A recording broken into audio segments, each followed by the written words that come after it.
Good morning বন্ধুরা, আশা করি তোমরা খুব ভালো আছো। আমিও ভালো আছি, মোটামুটি চলে যাচ্ছে। শরীর অসুস্থ নিয়ে কিছু করার নেই। শরীর খারাপ হলো তোমার মোটামুটি সংসারে থাকলে মানে সংসার করতে হবে। যে আমি শুয়ে থাকবো, ঘরের ওরা না খেয়ে থাকবে, ছেলে স্বামী, এটা কখনই সম্ভব হয় না। যাই হোক, আমি উঠে গেছি। উঠে গিয়ে দাদাভাইকে চা করে দিয়ে রান্নাঘরে কিছুটা কাজ করে মানে একটু পরিষ্কার করে দিয়ে, বাসি যা হতো আমরা মানি, সেটা বাসিটা সবাই মানে কম বেশি। যাই হোক, পরিষ্কার করে দিয়ে গ্যাস ফ্যাস পোছা থাকে, তাও আরেকবার পুছে নিয়ে স্ল্যাব ফ্ল্যাপগুলো পুছে তোমার বাসনগুলো গামলা এক জায়গা করে রেখে দিয়ে বেসিন পরিষ্কার করে দিয়ে আমি স্নানে দাদাভাইকে চা করে দিয়ে আমি স্নানে চলে গেছি। আমিও চা খেয়েছি, তখন যে খাইনি সেটা বলবো না, খেয়েছি। এখন একদম মাথা পাতা ঘষে তোমার বাথরুম পরিষ্কার করে মাথাটা ঘষার কারণ হলো প্রচুর ঠান্ডা লেগেছে। ঠান্ডাটা আমার বসে গেছে, ওষুধ খেয়েছিলাম, ওষুধে বসে গেছে। এবার বসে যাওয়াতে কী হচ্ছে, প্রচণ্ড মাথা যন্ত্রণা করছে। আর শরীর তো 2 দিন ধরে টোটালি না খাওয়া, ধরতে গেলে রোববার আমি খাইনি, প্রচুর বমি করেছি তোমার, দুপুরবেলাও রাত্রিবেলাও প্রচুর। আর কালকে সোমবার, কালকে শুধু দইয়ের ঘোল খেয়েছি, মিষ্টি মানে 3 টুকরো করেছি একটা আমের, সেটা 1 পিস খেয়েছি। মানে কিছুই সেরকমভাবে মানে খেতে পারিনি। যাই হোক, ঠাকুরের আশীর্বাদ ঠিক আছে, অসুবিধা নেই।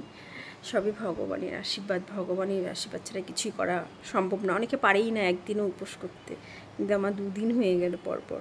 সেটা শরীর অসুস্থ কারণে আরও বেশি কষ্ট হওয়ার কথা, কিন্তু ঠাকুরের আশীর্বাদে সেই কষ্টটাও আমার হয়নি। বিশ্বাস করো, কালকে যে সারাদিন এত আমি শুয়েছিলাম বলতে সকালবেলা আমি নিচে একদমই নামতে পারিনি। বেলার দিকে তাও আমি একটু নেমেছি, মানে খুবই আমার শরীরটা খারাপ ছিল কালকে। আর দাদাভাইয়ের জন্য রান্না করেছি তোমার কালকে ডাল ভাত, পটল ভাজা, আর কিচ্ছু করিনি। যাই হোক, এখন মোটামুটি স্নান করে এসেছি, চলছে, দেখি কতটা কি করি। আর এই যে আমি একটু চা নিয়ে এসেছি, আমাকে একটু ভালো লাগবে, তাহলে চাটা খাই। বন্ধুরা, তাহলে আমি রান্নাঘরে এসে গেছি। তোমার ভাত হয়ে গেছে, ছেলে ডিম সিদ্ধ করে ছাড়িয়ে রেখে দিয়েছি। দেখো, যেটা বর্ষাকালে খুবই ভালো লাগে তোমার, সেটা হলো শাপলাটা কেটে রেখেছি। রোববারে এনেছে, কালকে কেটে রেখেছি, শরীর খারাপ নিয়ে কেটে রেখেছি। আর রোববারে এনেছিল দাদাভাই।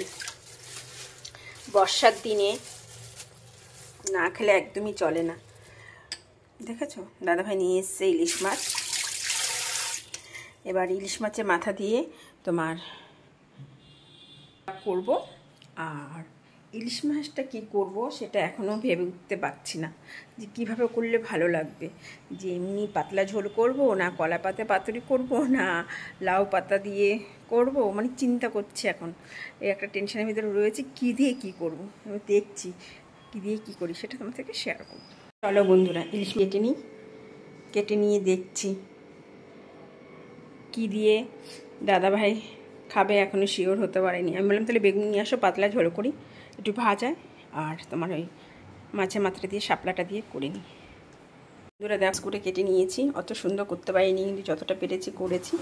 তো রান্নার পাল্লাটা কমপ্লিট। দেখো বন্ধুরা, নিচ থেকে চলে এসছে। সকালে মানে পাউরুটি 2 পিস খেয়ে নিচে চলে গেছে তাড়াহুড়ো করে, যাওয়াতে কালকে যাইনি, আজকে যেতেই হবে, কিছু করার নেই। তো দুপুরবেলা লাঞ্চে বসে পড়েছি।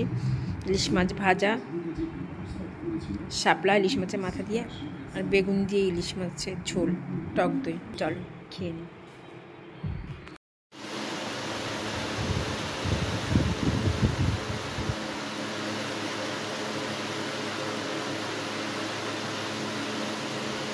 চা করে এনেছে, দেখো তোমাদের দাদাভাইকে দিতে যাবে।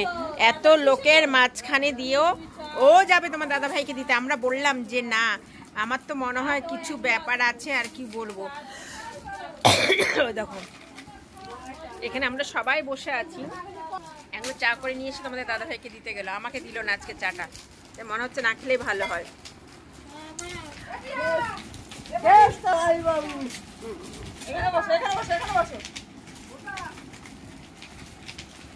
চলো বিস্কুট খেয়ে নি, মোটা বিস্কুটের প্যাকেট। নিচে তো চা খেয়ে এসে বসলাম, বসে এখন একটু টিভি দেখছি।